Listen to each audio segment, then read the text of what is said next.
So structure is important in that every story has a beginning, middle, and end. I mean, children know intuitively how to tell stories from a very early age, and we are all exposed to stories from when we're babies. So we know about how stories behave, and that generally they have a beginning, middle, and end.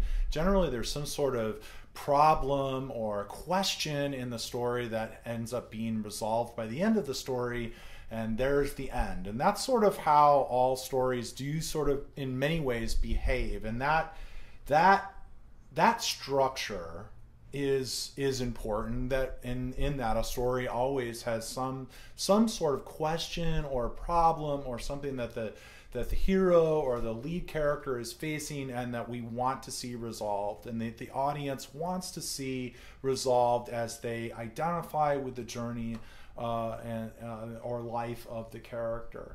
Now, when structure becomes more important than writing an emotionally engaging piece, then you're in trouble, because a lot of times beat sheets or outlines or something, they don't end up, they can serve us very well in reminding us what our story might be missing, what our story might need.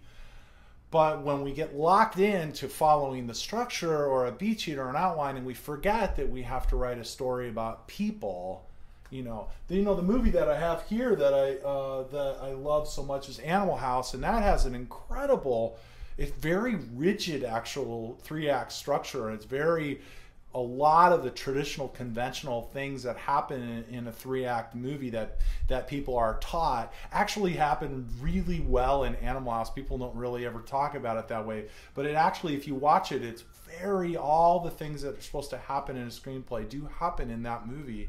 But you don't really think about the structure in Animal House. Nobody ever thinks about the structure in Animal House. They just remember how it made them feel.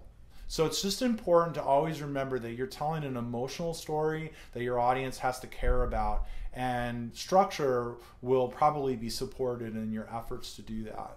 So good luck.